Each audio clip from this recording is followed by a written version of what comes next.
Star Wars The Rise of Skywalker is now just 92 days away from its official release by writer and director J.J. Abrams and Chris Terrio, as well as creator George Lucas. This is Mike Zero. Make sure to subscribe if you're new to the channel for future Star Wars content. Now, what's truly exciting about Episode 9 is that we do know that this film is going to have many different connections to the originals and to the prequels, as well as borrowing many elements from, of course, Star Wars Legends, also known as the Expanded Universe, in order to tell a very unique and original story by JJ and George. And on top of all of this, we do know that this film will be the darkest of the Skywalker saga, which really does speak volumes by JJ and what he plans to do to end the Skywalker saga. Anyways, guys, what's really intriguing about Episode 9 is that we do know that this film is getting closer to its release, and with that being said, these past couple of weeks or so, we've been learning a whole lot more about this movie when it all comes down to one of the concept art descriptions. This is where things begin to get very exciting for Episode 9. Now, specifically, shot descriptions consisting of a sequence where it's explained that Rey is said to travel back to the world of Octu during the end of the second act of the film, where it's said that Rey is using what appears to be a First Order ship that she stole to escape a certain location to travel back to the First Jedi Temple to collect her thoughts, just as Luke did after what happened with Ben Solo.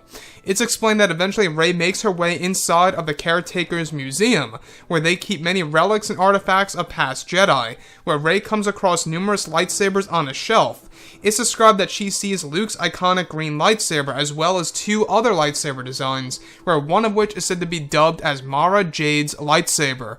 It's explained that the saber design is a mixture of Luke's green saber, Kenobi's, and Anakin's, and holds a unique design that is said to be empty without a kyber crystal, as Rey is said to have taken that from Luke Skywalker during The Last Jedi. The kyber crystal that is a part of the saber is said to have a purple color to it, where it's unclear if Disney's version of Mara Jade will be one of Luke Skywalker's students or Luke's wife in the new canon material. So let's go over a couple of parts about this. Now, obviously Mara Jade, by far one of the biggest characters in the old expanded universe after Return of the Jedi. By far one of the biggest characters, right up there with the original cast and crew that played Luke, Han, and Leia, and Lando Calrissian, right?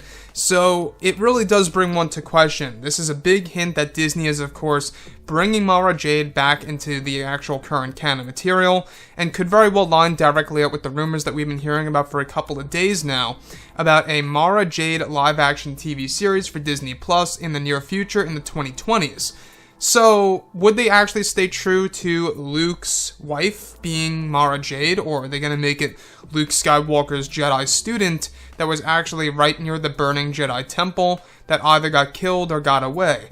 Now, that's one missing part of the story. A lot of fans want to know whatever happened to Luke's surviving Jedi.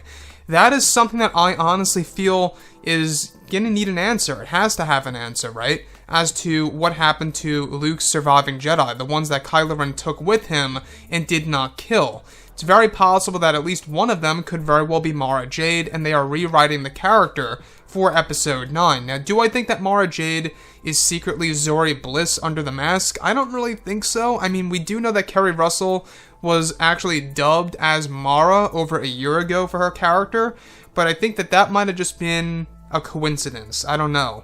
You know, they could have been just doing that as a way to label her as Mara just for the heck of it, for, you know, inside joke reasons, who knows. But one thing is for certain, is that we do know that Episode 9 is going to have a lot of connections to Star Wars Legends, also known as the EU, which is really great because there's a lot of hardcore Star Wars fans out there, and at the end of the day, I mean, it's the hardcore fans that buy these tickets like 6, 7, 8 times that really, you know, rakes up the cash into the box office results, right? So you can really see what they're trying to do with, of course, Episode 9. They're trying to satisfy the hardcore fans. They're also trying to satisfy the casual fans, while at the same exact time making this movie gravitate towards new Star Wars fans that know little to nothing about this franchise, that once they go ahead and watch this movie, they're actually going to want to watch all the previous 8 movies that come before this one. So that's a big deal. You can really see how they're trying to gravitate towards many different, you know, audience members for this Star Wars film in order to make it successful. So, like I say, Kelly Marie Tran over at D23 stated that this movie, the best way she can describe it, is very, very long, which could very well indicate that it's going to be at the very least, 3 hours long in length, which could very well explain as to why we are getting so many flashback scenes and so many cool scenes in this film that are related to Palpatine, Rey, and Kylo Ren, and the battles, the space battles, you name it. So, Mara Jade, by far one of my favorite characters, by the way, in the EU, I will admit that. And I'm really hoping that they do something special for her in the near future, as opposed to just references like this, such as her lightsaber and kyber crystal in The Rise of Skywalker. It really is a hint of things to come for sure. Anyways, guys, drop a comment below. Let me know what you think about all this in the comments, and if you guys did enjoy the content for today, do make sure to drop a thumbs up on this video to support the channel. I thank you all so very much for the kind support, and I'll catch you guys next time.